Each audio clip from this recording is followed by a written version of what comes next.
Hoy vamos a ver la construcción del muro de Berlín.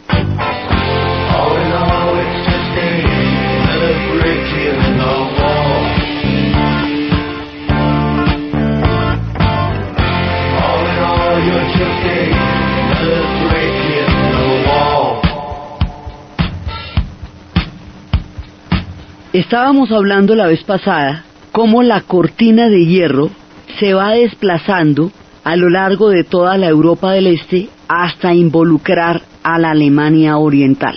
Aquí nos vamos a encontrar con un grave dilema. ¿Qué fue primero, el huevo o la gallina? Y este grave dilema se nos va a repetir en todos los episodios de la Guerra Fría, porque cada uno de los dos bloques va a alegar que fue el otro el que lo provocó y que él lo único que hizo fue responder a la provocación del otro. Entonces, y ahí por ese lado cada cual va a echar su cuento y cada cual va a decir que no, que lo que pasa es que el otro era el que lo estaba amenazando y él lo único que hizo fue defenderse y a la vice contra. Entonces pasa lo siguiente. En todo se va armando todo el bloque, toda la parte del telón de acero, pero hay un momento en que ese avance frenético que va a tener Stalin en 1948 sobre la Europa Oriental preocupa muchísimo a la Europa Occidental. La Europa Occidental considera que la Unión Soviética se puede tomar la totalidad del continente si los Estados Unidos llega a salirse militarmente de todas las zonas que ha ocupado a partir del momento en que entró en la guerra. Entonces le dice a los Estados Unidos: no se vaya, porque donde usted se vaya y estos manes avancen, después le toca volverse a meter y otra vez volvemos a las que ya tuvimos. Entonces mejor quédese aquí y miramos a ver cómo se van a balancear las cargas. Entonces ahí en ese momento hay se ratifica la alianza, así como el bloque de los aliados se hizo alrededor de Alemania, y fue Alemania la que unificó un bloque de enemigos que de otra manera no hubieran podido juntarse para la foto. También es alrededor de la cuestión alemana que se va a romper definitivamente el bloque de lo que fue la Segunda Guerra Mundial. Alemania sella el carácter definitivo e irreversible de la Guerra Fría, la división de su país y la división de Europa. Y Alemania se convierte una vez más en el epicentro de todo el mundo de la posguerra y del mundo de la Guerra Fría. Alemania en diferentes ocasiones ha sido el eje gravitacional de la historia europea, en las dos guerras mundiales y ahorita en la posguerra, en la medida en que sobre ella se va a concentrar, sin comerlo ni beberlo, repetimos, porque los alemanes eran los menos interesados en tropeles, en el centro de la Guerra Fría. Entonces, ¿qué es lo que pasa? Europa teme ese avance soviético, y como lo teme tanto, ya en ese momento le pide a los Estados Unidos que se quede y que la respalde, y los Estados Unidos empieza a pensar que si necesita estar ahí y crear un contrapeso en Europa, acuérdense que la Guerra Fría empieza en Europa, si necesitan crear un contrapeso militar en Europa, van a necesitar una Alemania fuerte, van a necesitar una Alemania próspera, una Alemania floreciente. No les conviene una Alemania debilitada.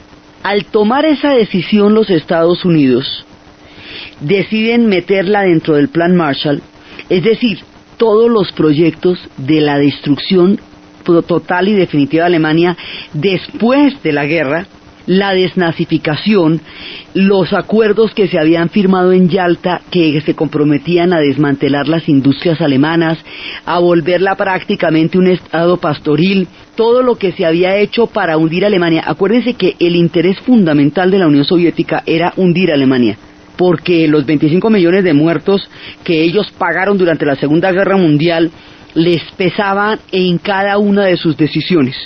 Entonces, por un lado, Alemania siempre fue un peligro para Rusia y para Francia.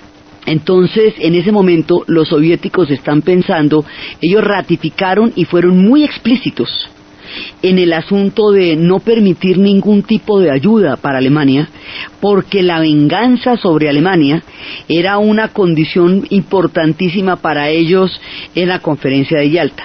En el momento en que los Estados Unidos da un viraje sobre Alemania, decide que ya no va a ser un país ocupado, que ya no va y que ya va a parar la desnazificación. ¿Se acuerdan cuando estábamos hablando de los juicios de Nuremberg? Que hay una película que se llama así, que es con Maximilian Schell, son los juicios de Nuremberg, pero ya en el 49, cuando la Guerra Fría ya está reclamando a una Alemania aliada, cuando les empieza a convenir que esté del lado de los norteamericanos y empiezan a bajarle el tono a los crímenes de guerra y empiezan a hacerle pasito y empiezan a diluir toda la resonancia que en el 45 era un alarido mundial. Ya para el 49 no hay que hacer tanto escándalo, ya quedan en los juristas. Habíamos hablado de esa película donde los juristas alegan que ellos lo que cumplieron fue las leyes alemanas, y entonces el juicio dice, bueno, pero entonces si las leyes piden las cosas más horrorosas, la gente las va a cumplir. ¿Cómo es eso? Entonces en ese momento le van bajando el volumen a la desnazificación. Y poco a poco empiezan más bien a convertir a Alemania en un país aliado, lo mismo que pasó con Japón. ¿Se acuerdan que hay momentos, bueno, más adelante veremos que Japón también va a recibir los beneficios inmediatos de un cambio de orden mundial en el cual deja de ser una amenaza para convertirse en un aliado deseable? Entonces dicen más bien, ¿sabe qué? Más bien, en lugar de bloquear a Alemania, en lugar de ponerla otra vez a pagar esos deudos, no, es que los ponen tan furiosos, vamos a invertir en Alemania, vamos a reactivar Alemania, vamos a cambiar la política frente a Alemania y la vamos a meter en el plan Marshall, porque Alemania jalona a Europa. La reactivación de la economía alemana reactiva también la economía europea, porque es un eje gravitacional, es un punto importantísimo de toda la geografía y la política de los europeos. Entonces empiezan a hacerle ojitos a Alemania. Tan pronto le empiezan a hacer ojitos a Alemania, a la Unión Soviética se le van parando los palos, le quiero decir, pero se crispa, se le paran los pelos. Se le paran los pelos porque desde el punto de vista de la Unión Soviética, ¿cómo le parece la figurita de una Alemania fortalecida, económicamente próspera, apoyada por los Estados Unidos, que se ha convertido en la Guerra Fría en su archienemigo? No le pide más, ¿no? Entonces la Unión Soviética ve la inclusión de Alemania en el Plan Marshall como la ruptura de los acuerdos de Yalta. Esto ya no es un desacuerdo, una desaveniencia, esto ya no es una malinterpretación, esto ya es definitivamente haberle echado tierra a lo convenido. Y entonces dice, sí, bueno, pues vamos a ver cómo es la cosa. Entonces, ahí es cuando yo les digo que uno se sabe si es primero el huevo o la gallina, porque desde el punto de vista de la Unión Soviética, la decisión de incluir a Alemania en el Plan Marshall y de meterla dentro del paquete de recuperación económica de Europa es directamente anular los acuerdos de Yalta.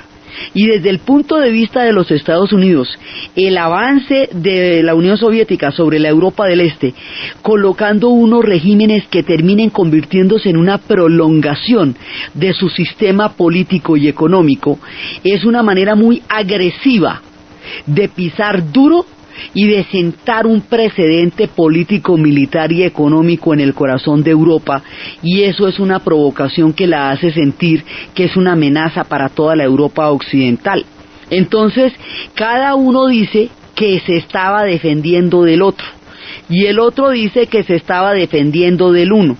Este tipo de situaciones la vamos a ver repetidas infinitamente a lo largo de los conflictos de la Guerra Fría, porque en cada uno de los conflictos que se van a formar siempre van a alegar que fue que él me provocó, como cuando dos niños se agarran, él fue el primero, no, pero él que fue lo que me dijo, no, pero fue el que me pegó. Entonces siempre nos vamos a ver con que cada uno va a alegar que lo suyo fue legítima defensa, que él no hizo sino reaccionar ante una provocación que no podía haber sido más evidente, y el otro dice lo mismo. Entonces siempre nos vamos a enfrentar con esta doble interpretación que se va a volver de aquí en adelante una constante de la manera como se interpreta la Guerra Fría. Por eso cada uno de estos episodios se va a volver siempre pues bipolar, pues cada uno va a considerar que la suya era la razón y que el otro fue el que empezó. El asunto es que aquí ya la confrontación se va volviendo cada vez más complicada. y cada vez más complicada. Entonces, Alemania había quedado dividida en 4 sectores, pero habíamos quedado en que esos 4 sectores iban a mantener una unidad económica, de acuerdo con los planes que se habían firmado en Yalta. A Alemania le van a quitar un territorio grande y se lo van a dar a Polonia, que es la parte del este. ¿Por qué a Polonia? Y aquí nos metemos.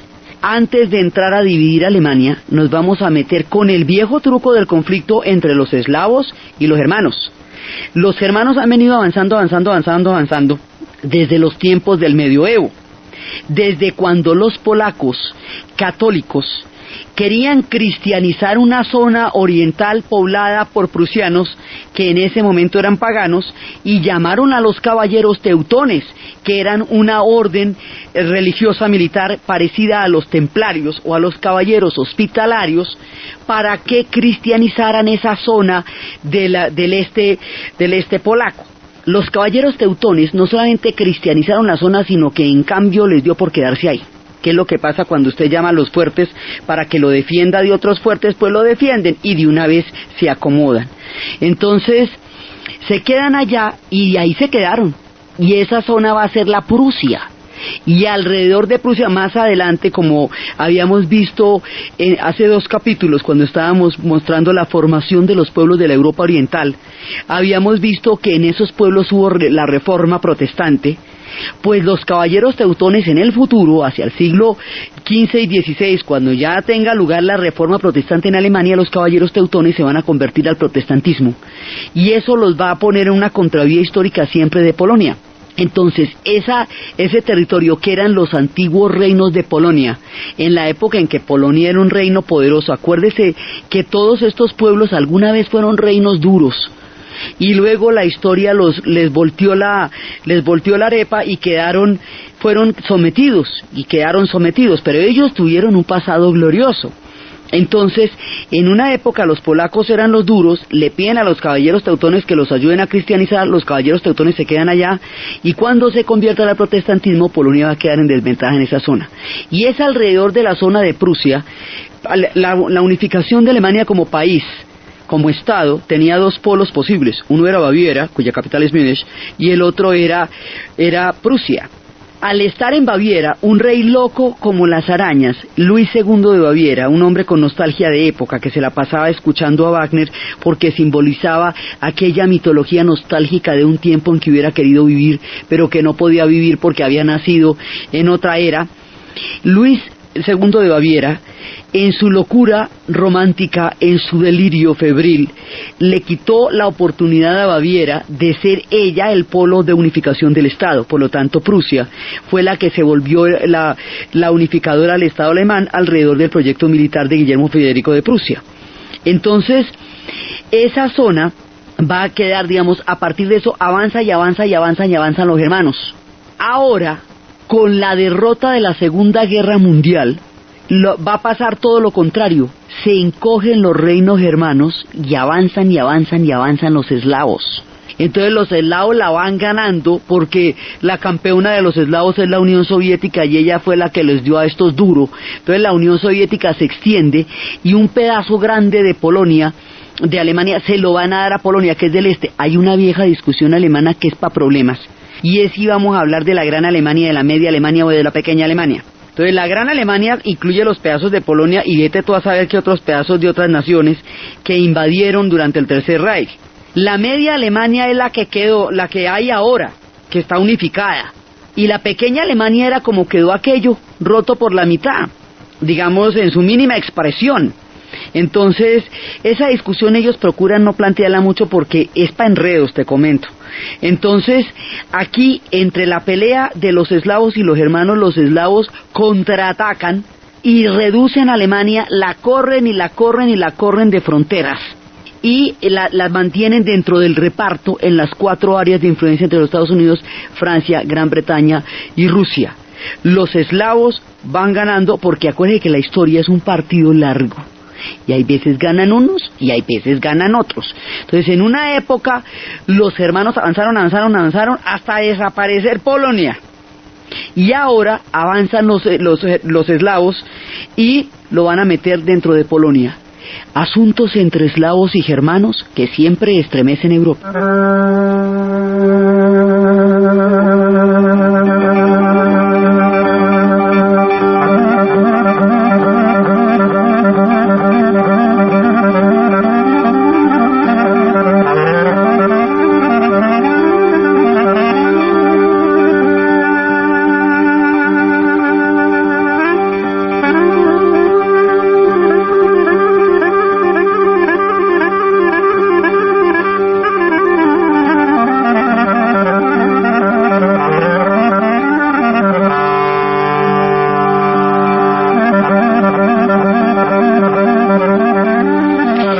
Entonces, así las cosas van a quedar, Alemania va a quedar totalmente sometida a lo que quieran hacer con ella. Y hay planes distintos sobre lo que quieren hacer con ella. Entonces, esos planes distintos de para qué le sirve a Alemania, a los Estados Unidos o a la Unión Soviética, es lo que la va a terminar rompiendo. Ella no puede decidir nada ahí, no puede nada.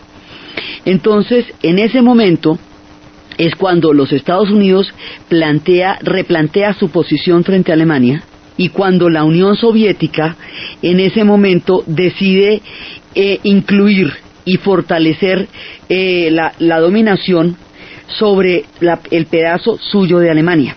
Es decir, la Alemania Oriental, la que está del lado soviético, no va a entrar al Plan Marshall y no va a quedar del lado de los aliados, y a ella no se le va a meter en ese asunto.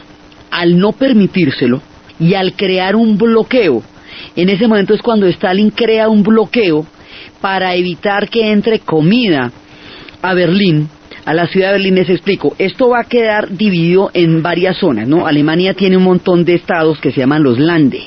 Entonces hay una zona que es la zona soviética, que es donde está Berlín.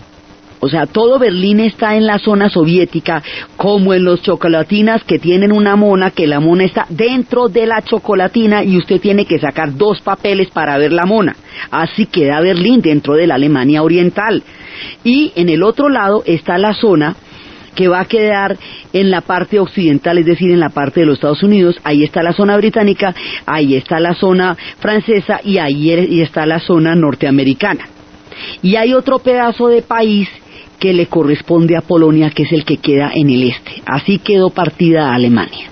Entonces, en ese momento los soviéticos lo que van a hacer es fijar su posición mediante un bloqueo físico.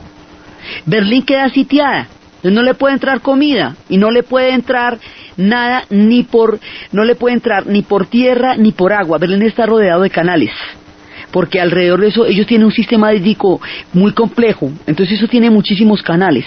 No pueden entrar ni por agua, ni pueden entrar tampoco por tierra. Los Estados Unidos rompen el bloqueo de Berlín en 1948 mediante un puente aéreo que va a llevar un avión cada minuto con comida.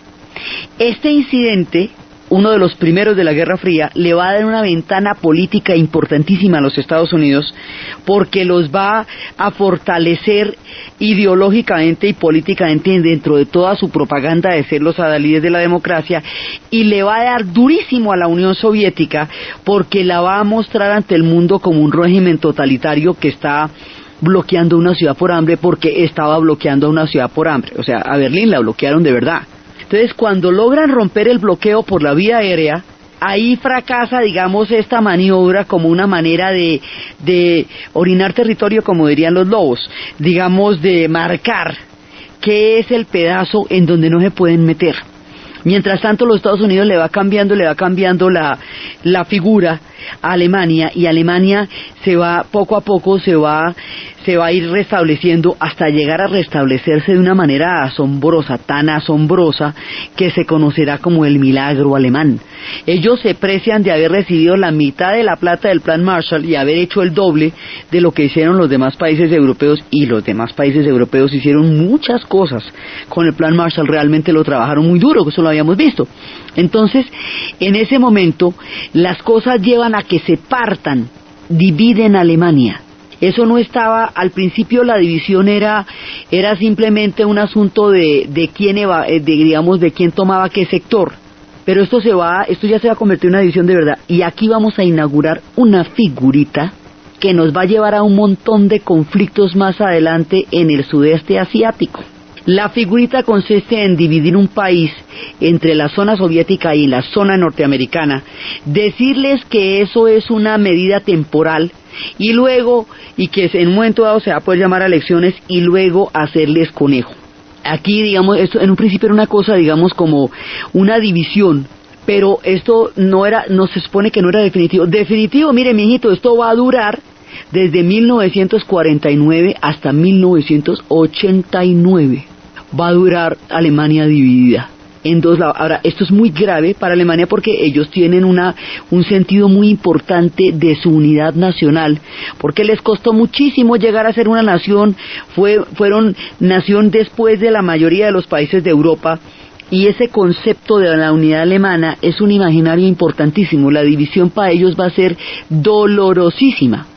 Entonces, lo que es la parte oriental que corresponde a la Unión Soviética va a quedar montada bajo el mismo esquema que habíamos visto que se montaron los demás países de Europa del Este, y se va a hacer el mismo tipo de elecciones. O sea, se hace una elección con una lista que usted puede rechazar o aprobar, y esa lista nos lleva a un esquema de partido único, y ese esquema de partido único nos lleva a una reproducción del sistema político de la Unión Soviética, pero ese partido está controlado directamente desde Moscú y entra dentro de la órbita de la cortina de hierro.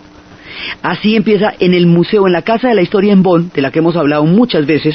Esto se traduce en que usted va caminando por la casa por el Museo de la Reconstrucción Alemana, y de pronto aparece como una especie de obstáculo, como un murito que se va levantando, y eso se levanta y se levanta y se levanta y se levanta y se vuelve un muro hasta que queda completamente dividido y ya no se puede ver de un lado para el otro.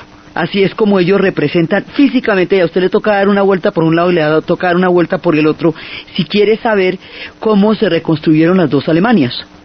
Entonces ahí se nos va a dividir Alemania de verdad, y la zona norteamericana queda en manos de los franceses, de los ingleses y de los norteamericanos, pero pues a la hora del té queda en manos de los norteamericanos, y la zona soviética queda en manos de los soviéticos, así nomás. Y cada uno se va a llamar de una manera. La república que queda del lado de los soviéticos se va a llamar la República Democrática Alemana. Se conocerá como la RDA. Y la otra se va a llamar la República Federal Alemana, que era la que tenía ese documental que salía en cine, que era El Mundo al Instante. Esa, la República Democrática, la República Federal Alemana, esa la va a dirigir Konrad Adenauer. Y Konrad Adenauer va a ser el adalid de la reconstrucción alemana, porque va a ser el hombre que va a liderar de una manera impresionante la recuperación de ese pueblo. Él va a ser el hombre que se va a arrodillar después y va a pedir perdón por el Holocausto, y va a pedir que le devuelvan los prisioneros, y es cuando los soviéticos van a devolver los prisioneros tiempo después, apenas para el Mundial, en los cuales ellos ganaron la Copa, que fue lo primero chévere que les pasó en el 54, después de años y años de penuria. Entonces, es la era de Adenauer por un lado y es la era de Ulrich por el otro lado, y así se van. Walter Ulbricht queda como líder de la RDA y Konrad Adenauer queda como líder, como canciller, allá la figura es la de canciller, de la República Federal Alemana. En ese momento, en el 51, ¿se acuerda? Es cuando van a hacer el pacto del carbón y el acero. O sea, cuando se reconcilian con Francia y dejan atrás esta pelea permanente por Alsacia y Lorena que habíamos visto, que era en Sedan, que era en la Primera Guerra Mundial, que era en la Segunda Guerra Mundial. Ahí es cuando la que se reconcilia es esta parte. La República Federal Alemana, la de Adenauer, es la que se va a reconciliar con Francia. Van a hacer las paces en el pacto del carbón y el acero, que después se va a volver el mercado común europeo, y más adelante, digamos, el germen de la modernidad de lo que va a ser la Unión Europea, porque el proyecto original era el Sacro Imperio Romano Germánico de las épocas de Carlomagno. Pero en la era moderna esto es lo que va a pasar, es decir, esa república queda totalmente virada hacia Occidente, metida dentro de Occidente. Al estar metida dentro del Plan Marshall, queda en la órbita del capitalismo. Y al estar la RDA dentro de la Unión Soviética, queda bajo la órbita económica del comunismo, no solamente como sistema político, sino como sistema económico. Ahí se dividió Europa. Esto, digamos, eso se viene viendo desde el telón de acero, pero cuando esto pasa, realmente Europa va a quedar dividida durante toda la Guerra Fría. Y eso va a ser un punto. Por eso, si Alemania no se reunifica, Europa no se podría reunificar y la Unión Europea como proyecto no sería posible. La Unión Europea riñe como proyecto con la Guerra Fría, porque la Guerra Fría zanjó la división de Europa. Y la división de Europa, que se venía viendo desde que se empezó a correr el telón de acero, se va a cristalizar en Alemania. Entonces, así las cosas, con la increíble recuperación que van a tener los de la República Federal Alemana, los otros van a trabajar muy duro también. Y también van a levantar día a día su país, y también van a creer, y también van a merecer todo el esfuerzo que hicieron para levantar adelante su país. Quedan bajo la órbita soviética. Y en 1953, cuando haya una rebelión contra los soviéticos la van a aplastar con mucha fuerza, tanto en esta Alemania, tanto en la RDA, como en Polonia en el 51, como más adelante en Hungría en el 56, y como posteriormente en Praga en el 68, eso lo veremos después. Pero cualquier intento de establecer una autonomía frente al bloque soviético va a ser duramente castigado al interior de los países de la cortina de hierro.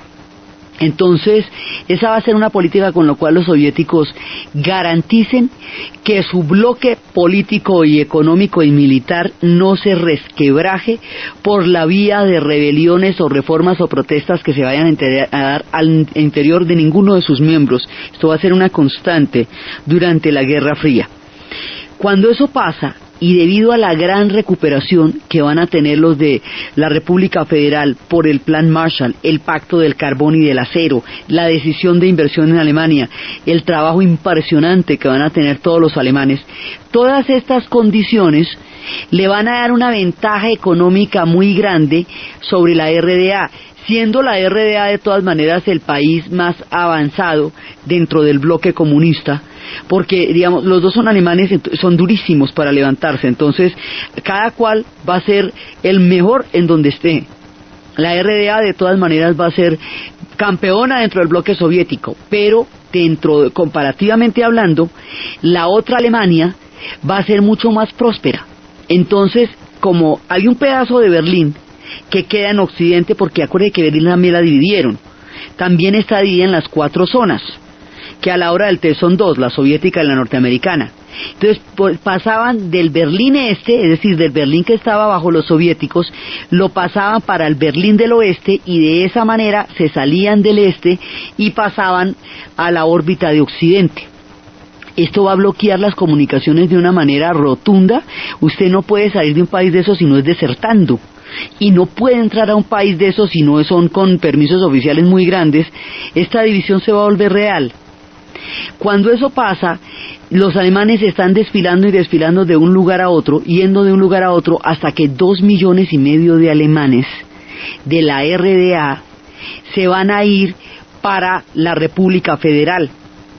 En ese momento, numéricamente hablando, la RDA se empieza a ver amenazada con desocuparse y vaciarse de mano de obra, y con, digamos, económicamente hablando, esto la puede llevar a una situación sin salida, y toman la decisión más increíble, más aterradora que el mundo haya visto en toda la Guerra Fría. Un día por la mañana, la decisión que toman es física, así, física simplemente. Un día por la mañana de 1961, un día así se levantaron y empezaron a poner unas alambradas alrededor de la ciudad, y las fueron subiendo, primero eran alambradas, después eso se fue recubriendo de hormigón, y se fue levantando uno de los episodios más aterradores de toda la Guerra Fría, y uno de los episodios, digamos, más aterradores de toda la historia de este tipo de decisiones, el muro de Berlín.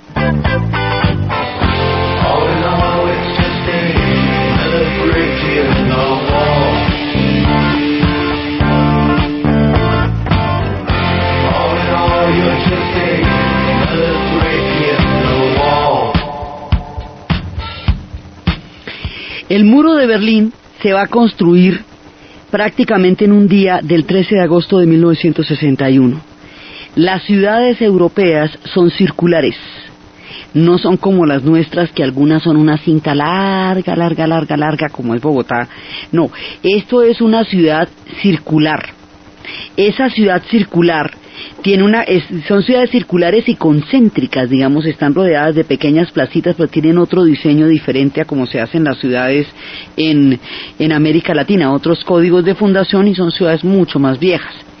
Entonces lo que van a hacer con Berlín es rodearla. O sea, el muro lo que va a hacer es encerrarla.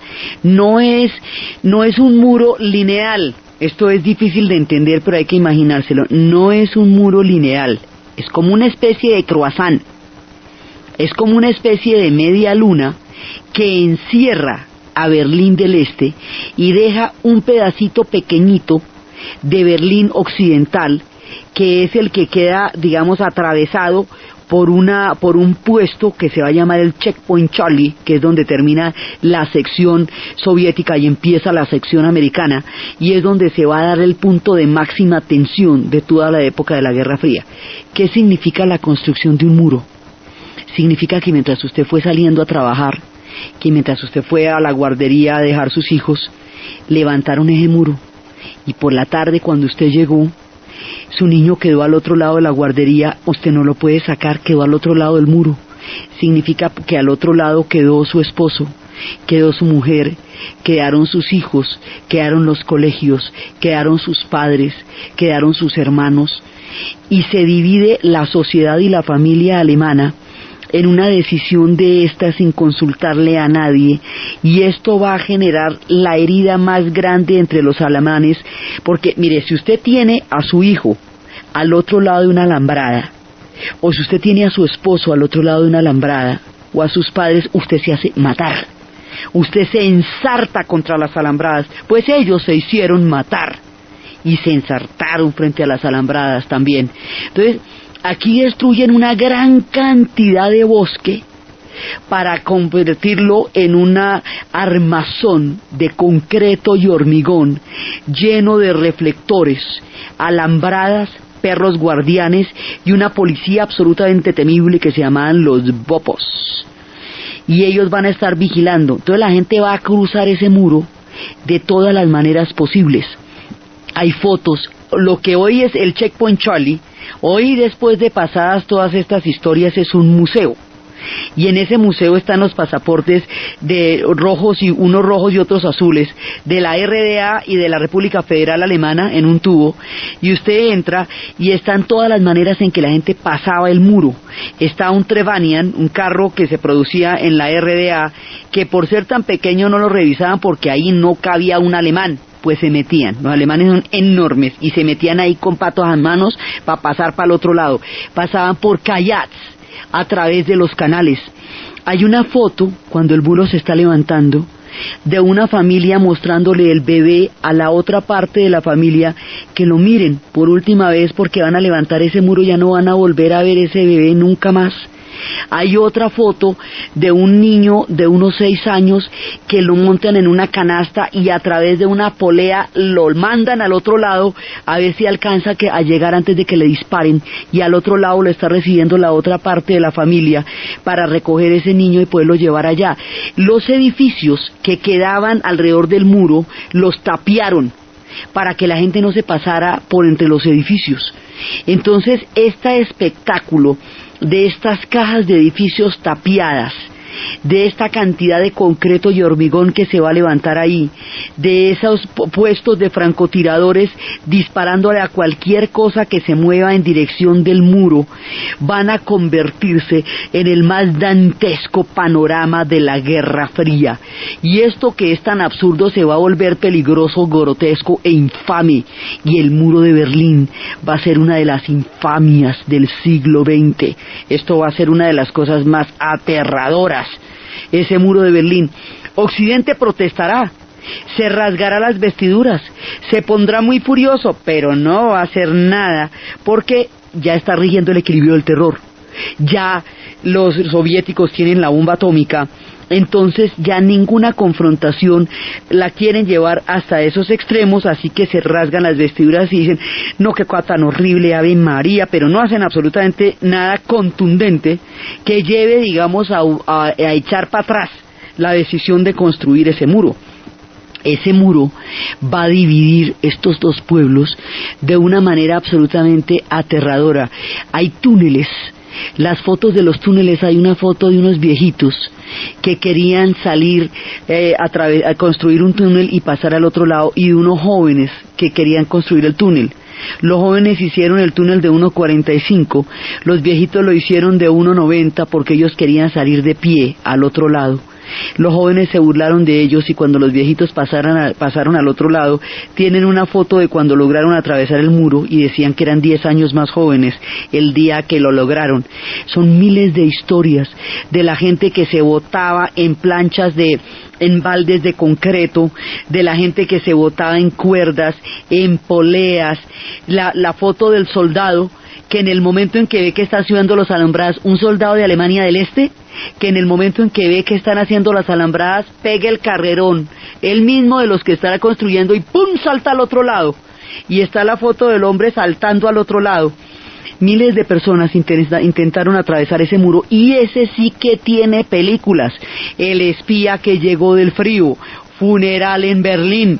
Este sí que tiene películas. Si hay un lugar que se ha filmado profusamente es el muro de Berlín, porque todo el mundo de los espías va a estar atravesando el muro de Berlín. Hay una policía que es la que está custodiando el muro, y hay un servicio de agentes secretos que se van a llamar la Stasi. La Stasi, que son los servicios de control del Estado, los organismos de seguridad, van a crear un sistema de espionaje que de los 17 millones que componían la RDA, 6 millones eran de la Stasi. Esto era un sistema de vigilancia entre hermanos, entre familiares, entre amantes.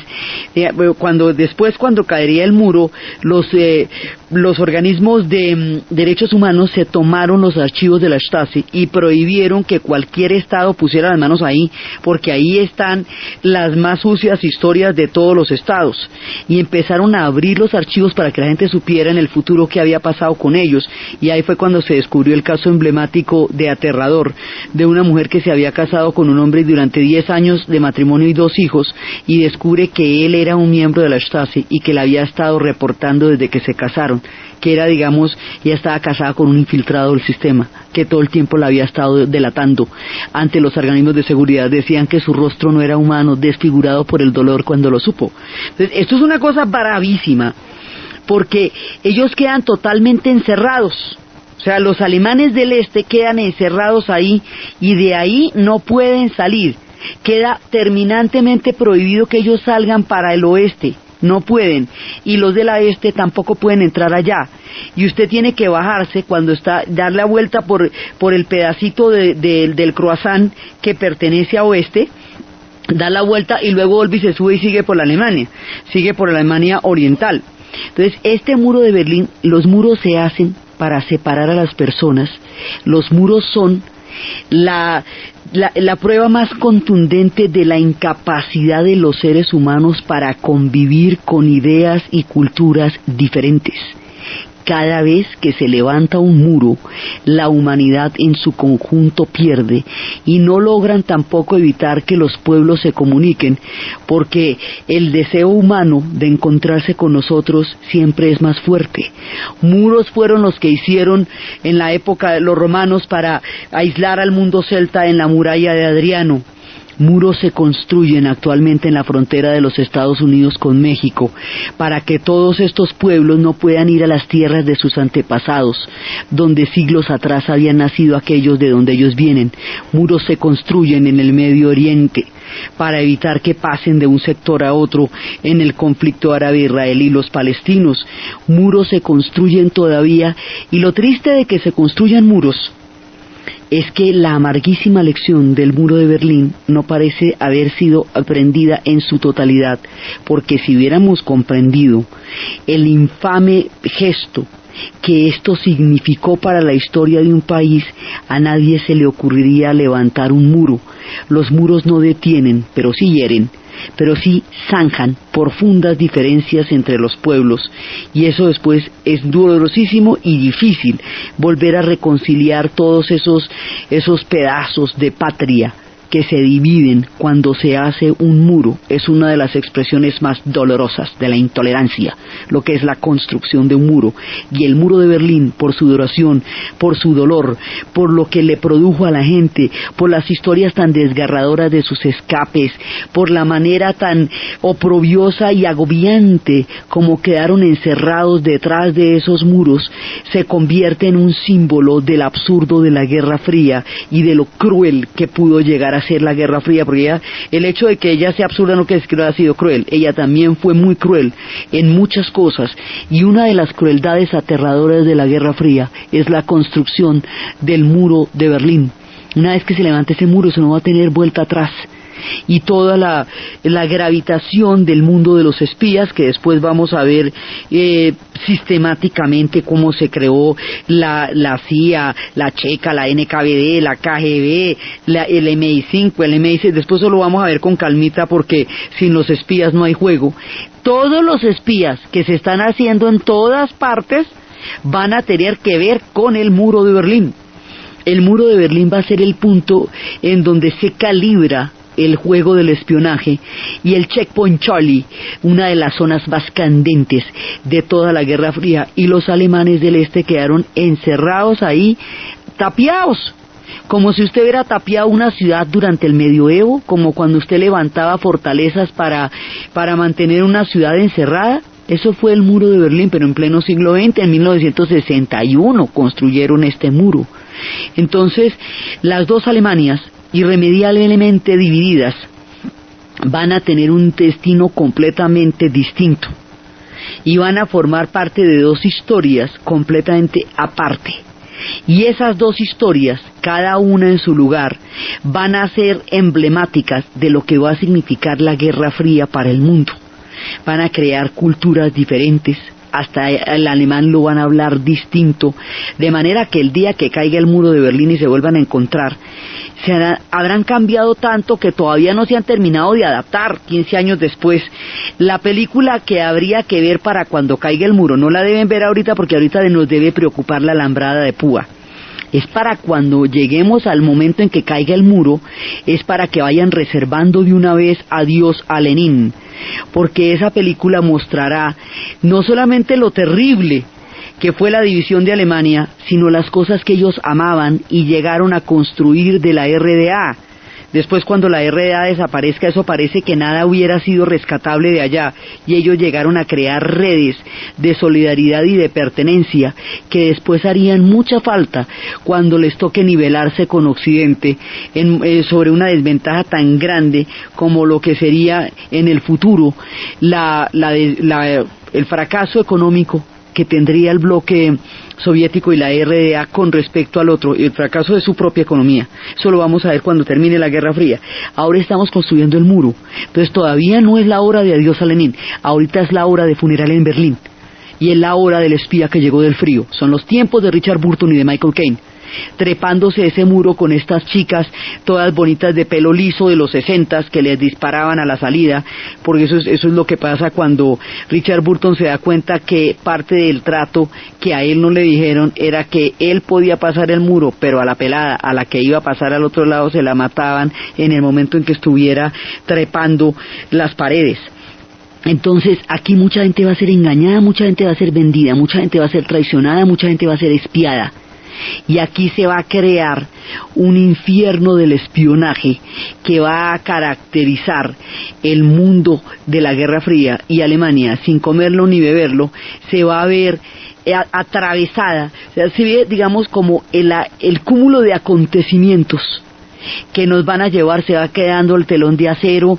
El telón de acero va a ser temido por los Estados Unidos. Decide reactivar a Alemania. La Unión Soviética decide que la reactivación de Alemania la amenaza directamente. Empieza a tratar de impedir físicamente esos dos encuentros, decide construir un muro para ratificarlo, y dos economías completamente distintas van a quedar montadas sobre este eje. Entonces, así es que va a pasar la división de Alemania. Y la división de Alemania va a ser uno de los momentos más aterradores, porque es lo que le da el carácter irreversible a la Guerra Fría. Una vez que Alemania haya quedado dividida, ya no va a haber ningún punto de compatibilidad. La bipolaridad en la Europa se ha convertido en una realidad.